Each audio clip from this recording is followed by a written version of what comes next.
Hotel എയർലിങ്ക് കാസിലേക്ക് സ്വാഗതം. എന്നോടൊപ്പം ഇന്നുള്ളത് നമ്മുടെ ഗൗരവ് സിംഗ്, നമ്മുടെ ഇന്ത്യൻ മാസ്റ്റർ ഷെഫാണ്. അദ്ദേഹം ഇന്ന് പുതിയതായിട്ട് നമുക്ക് പരിചയപ്പെടുത്തുന്നത് വെജിറ്റബിൾ ഷീഖ് കബാബ്. ഇതിലേക്ക് ആവശ്യമുള്ള സാധനങ്ങൾ boiled vegetables chopped.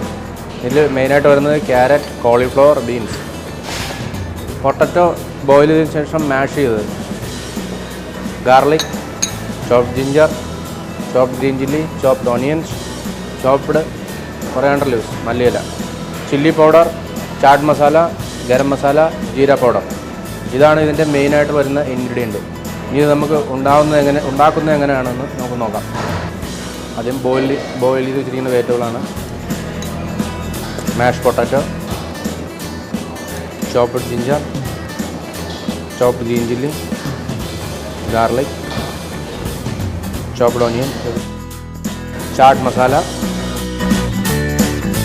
Chilli powder, jeera powder, garam masala, മസാലയായിട്ട് കുറച്ച് ചോപ്ഡ് കൊറിയാണ്ടർ ലീവ്സ്, മല്ലിയില. ഇനി ഇതിനെ നല്ലോണം മിക്സ് ചെയ്യുക.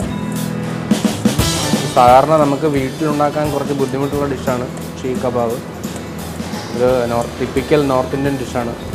ഇതിനെ നമുക്ക് നല്ലോണം മിക്സാക്കി, അപ്പോൾ ബോയിൽ ചെയ്ത ക്യാരറ്റ്, കോളിഫ്ലവർ, ബീൻസ്, അതിനുശേഷം നമ്മൾ വേവിച്ച് വെച്ച് ഉടച്ച ഉരുളക്കിഴങ്ങ്, ചാട്ട് മസാല, ചോപ്പ് ചെയ്ത ഇഞ്ചി, വെളുത്തുള്ളി, മല്ലിയില, chilli powder, chaat masala, jeera powder, garam masala, ഇതൊക്കെയാണ് ഇതിൻ്റെ മെയിൻ ഇൻഗ്രീഡിയൻറ്റ് വരുന്നത്. ഇനി ഇതിനെ നമുക്ക് തന്തൂർ സ്ക്യൂവറിലേക്ക് സ്റ്റിക്ക് ചെയ്യണം, നല്ലോണം ഇതിൽ പിടിപ്പിക്കണം. നമ്മൾ ഈ സ്ക്യൂവറിലാണ് നമ്മളിത് പിടിപ്പിക്കാൻ പോകുന്നത്.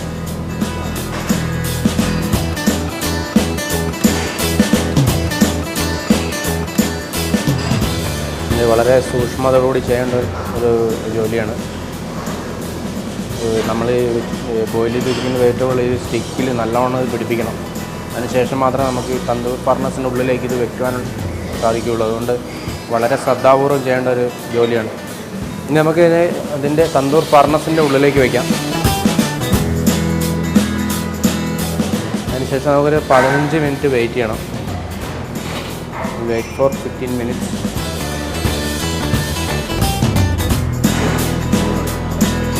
നമ്മുടെ കബാബ് ഏകദേശം ആയിക്കഴിഞ്ഞു. ഇതിന് പുറത്തേക്ക് കുറച്ച് ബട്ടർ അടിച്ചു കൊടുക്കാം നമുക്ക്, മെൽറ്റഡ് ബട്ടർ. ഇനി ഇതിനെ നമുക്ക് ഒരു സർവിങ് പ്ലേറ്റിലേക്ക് മാറ്റണം. ഇതിനെ ചെറിയ പീസായിട്ട് കട്ട് ചെയ്തിട്ട് സർവിങ് പ്ലേറ്റിലേക്ക് മാറ്റാം. കുറച്ച് മല്ലിയില, മുകളിലേക്ക് കുറച്ച് ചാട്ട് മസാല. അപ്പോൾ ഇതാണ് വെജിറ്റബിൾ ഷീഖ് കബാബ്. ഇത് സാധാരണ വീട്ടിലുണ്ടാക്കാൻ കുറച്ച് ബുദ്ധിമുട്ടാണ്. അതുകൊണ്ട് ഇതിൻ്റെ ടേസ്റ്റ് വളരെ ടേസ്റ്റി ആയിട്ടുള്ളൊരു കബാബാണ്. ഇത് തീർച്ചയായിട്ടും നിങ്ങൾ ഇത് കണ്ടതിന് ശേഷം എയർലിങ്ക് കാസിൽ വന്ന് ടേസ്റ്റ് നോക്കണം, എങ്കിലേ ഇതിൻ്റെ പ്രോപ്പറായിട്ടുള്ള ടേസ്റ്റ് കിട്ടത്തുള്ളൂ.